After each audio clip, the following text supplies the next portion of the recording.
Méditons avec la communauté des disciples du Christ vivant en ce samedi 26 juillet 2025, 16e semaine du temps ordinaire, année liturgique C. Évangile de Jésus-Christ selon saint Matthieu au chapitre 13, versets 24 à 30. En ce temps-là, Jésus proposa aux foules une autre parabole. Le royaume des cieux est comparable à un homme qui a semé du bon grain dans son champ. Or, pendant que les gens dormaient, son ennemi survint. Il sema de l'ivraie au milieu du blé et s'en alla. Quand la tige poussa et produisit l'épi, alors l'ivraie apparut aussi. Les serviteurs du maître vinrent lui dire : « Seigneur, n'est-ce pas du bon grain que tu as semé dans ton champ? D'où vient donc qu'il y ait de l'ivraie? » Il leur dit : « C'est un ennemi qui a fait cela. » Les serviteurs lui disent : « Veux-tu donc que nous allions l'enlever? » Il répond : « Non. En enlevant l'ivraie, vous risquez d'arracher le blé en même temps. Laissez-les pousser ensemble jusqu'à la moisson. Et au temps de la moisson, je dirai au moissonneur : enlevez d'abord l'ivraie, liez-la en botte pour la brûler. Quant au blé, ramassez-le pour le rentrer dans mon grenier. » Acclamons la parole de Dieu.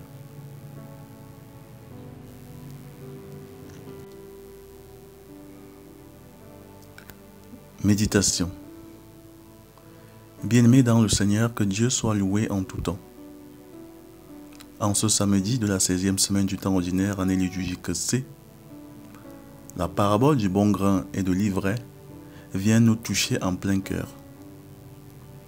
Elle parle d'un champ où le bien et le mal, le vrai et le faux, le pur et l'impur coexistent. Et ce champ, c'est le monde, c'est l'Église, c'est notre communauté, mais c'est aussi notre cœur. Jésus nous enseigne ici une vertu devenue rare, la patience miséricordieuse. Les serviteurs sont prompts à réagir. À la vue de l'ivraie, ils veulent intervenir, arracher, éliminer.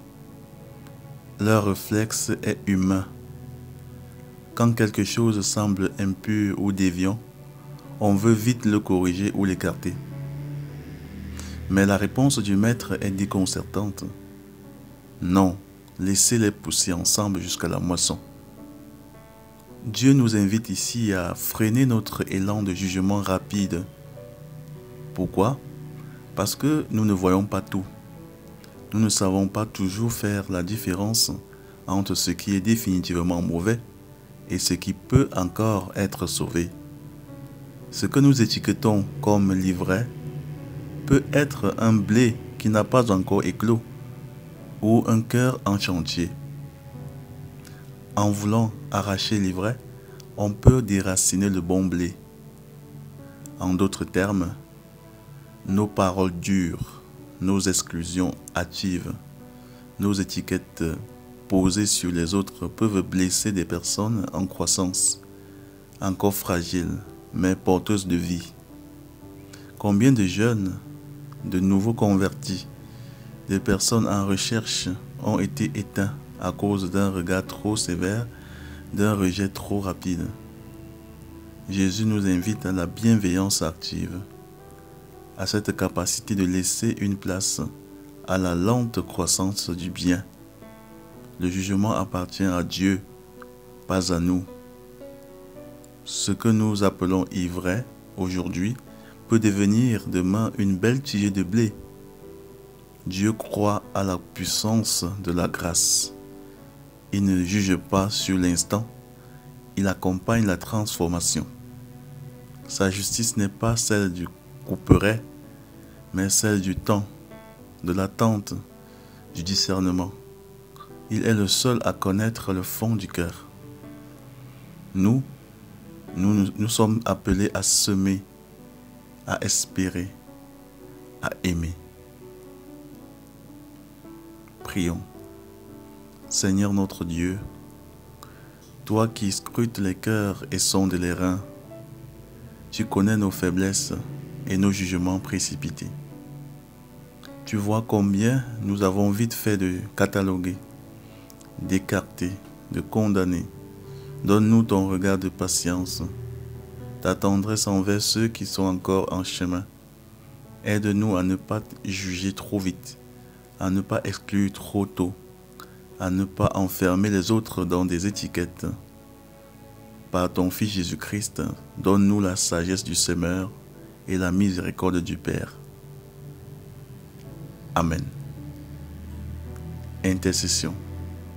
Seigneur Jésus, toi le bon maître du chant, nous te confions tous ceux qui souffrent d'un regard injuste ou d'un rejet prématuré, ceux qu'on appelle à tort perdus, ceux qui vivent une conversion lente et fragile, ceux que l'Église ou la société regardent avec mépris ou suspicion. Viens par ton esprit guérir leurs blessures et restaurer leur dignité. Et pour nous-mêmes, donne-nous un cœur humble et patient, capable d'aimer sans étiqueter, d'espérer sans condamner, de voir le blé là où d'autres ne voient que de l'ivraie. Vierge Marie, intercède pour nous. Exercice spirituel. 3 gestes concrets pour vivre cette parole aujourd'hui. Refuse une étiquette. Aujourd'hui, choisis volontairement de ne pas coller l'étiquette sur une personne que tu avais tendance à juger. Appelle-la intérieurement par son nom et non par son comportement. Accueille un différent. Prends un temps pour écouter, saluer ou encourager une personne que tu as peut-être mise à l'écart, consciemment ou non. Fais un examen de conscience en fin de journée. Pose-toi la question. Qui ai-je jugé aujourd'hui trop rapidement? Ai-je laissé une chance à l'autre d'être meilleur que ce que j'avais imaginé? Offre ces pensées au Seigneur et demande-lui son regard. Grandir dans la foi, c'est aussi apprendre à aimer comme Dieu, avec patience, délicatesse et confiance en l'avenir de chacun. Loué soit Jésus-Christ, à jamais.